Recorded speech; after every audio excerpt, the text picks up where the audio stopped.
This week's film stands out from your typical Roughie by being on the art film side of cinema rather than on the pay a couple of strippers to whip each other kind of cinema. Both have their merits and fans, but today we've got class and are going to check out some artful whipping.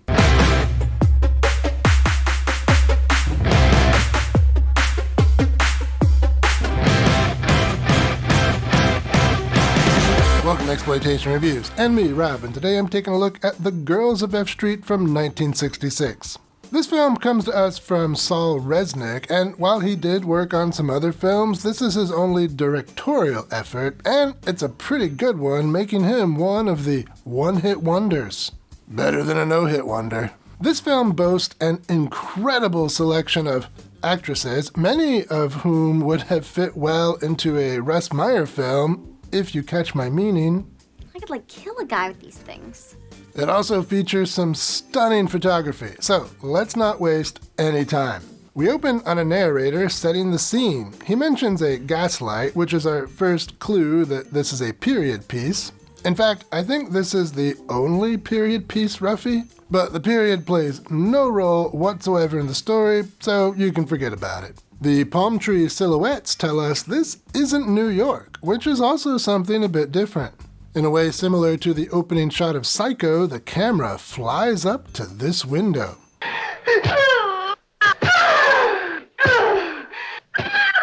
You've got my attention, movie. And then title card. Maidens of Fetish Street. Yeah, that's one of the titles of this thing. They might have gone with the tamer Girls of F Street so they could get newspaper ads. Adjusting your language to make advertisers happy? Yeah, some things never change. Grape Ghost has got something to give. After the credits, our narrator talks more about the hard streets of the big city.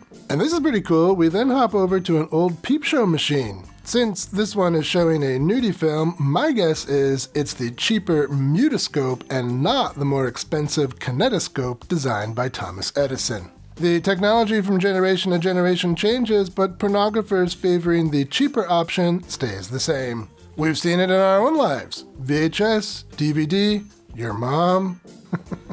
And then, finally, we get to see a character's face rather than shots of shoes on the dirty streets. This is our main character, Nick. Well, kinda. This movie has a very loose structure. Like I said, it's more of an art house film than a traditional sexploitation romp. Regardless, this is a pretty cool shot. Love how the Burlesque theater is visible through that window. Tells us exactly what kind of neighborhood we're in. The best kind of neighborhood. So let's check out what's going on in that Burlesque house. Well, actually, maybe we can't. You see, there's a dancer on stage and there's nothing covering some of the grandest peaks in the USA. And this kind of geography is nothing you can see here on YouTube. Now, just work here. But of course, we don't have to stay here. You can now support the channel on Patreon and get access to spicy versions of my reviews. Link is in the description. While the dancer is dancing, our narrator recounts the time Nick's friend Joe went to see a local working girl, Margot, for the last time. Margot isn't terribly nice to Joe. Joe, for his part, comes across as a pathetic weirdo. You say you've seen me watch you. I've watched you since you were a little girl in the school over in the other block. What? Margot does eventually get tired of the talking and shows him exactly what he's paying for, and wow, that is worth a pretty penny. Maybe even two of those big 50-cent pieces. Come on, take a look at what you're buying. Anyway, the weirdo Joe cries and then the two fall into bed. In this scene, like many of the ones coming up, paint men as sad, lonely, and kind of pathetic, so it should appeal to young conservatives. Representation matters. I can't believe you, Rob. Margot, by the way, is played by Althea Currier. She was a popular glamour model and actress in the early 60s. She was last on this channel in Kiss Me Quick. She was also in Russ Meyer's Lorna. She played the woman at the beginning that the villain villainizes. The Girls of F Street is her final film appearance. So we're back with that dancer a-dancin' and the narrator a-narratin'. And this time he's talking about Sandra. Sandra likes swimming, and we're soon to find out, women. But this isn't Sandra's house, it's the house of an artist. Sandra is the model. This statue might give you a pretty good idea of why the artist wanted her to be the model. Sandra, by the way, was a real-life model, burlesque dancer, and bodybuilder. In fact, she was one of the first female bodybuilders. She began competing in competitions in the early 1970s and won numerous titles: Miss Nude Universe, Miss Body Beautiful, and many others. In 2007, she was inducted into the Female Bodybuilding Hall of Fame and was awarded the title Progenitor for her female bodybuilding advocacy. Pretty cool.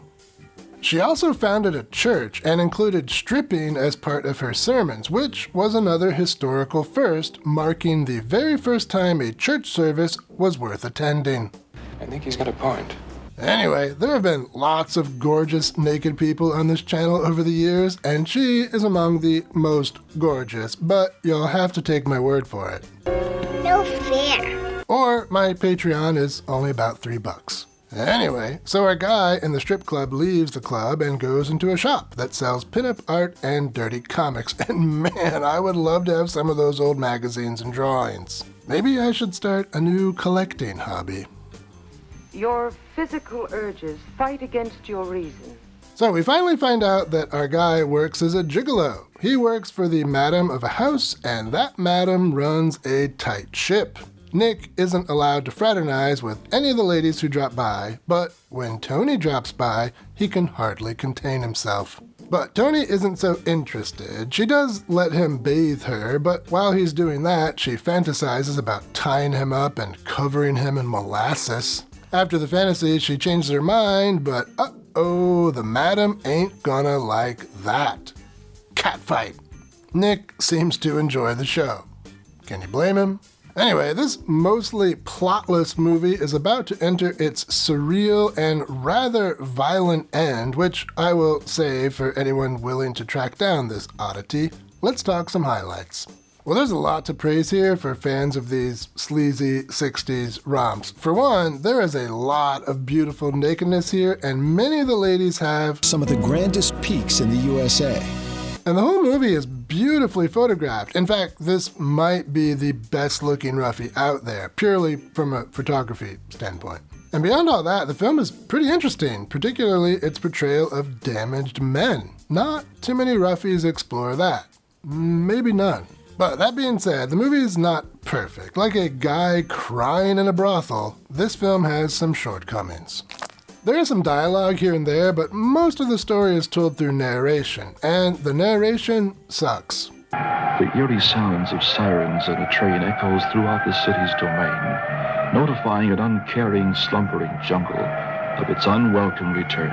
The prose couldn't get more purple. It's kind of pseudo-Charles Bukowski, pre-Hubert Shelby, post-Notes from the Underground poetic sleaze, but not in a good way. And if you don't know what any of that was, read a book, people. And what's more, who is the narrator anyway? He's talking to Nick, but why? Do they have some history? Got me.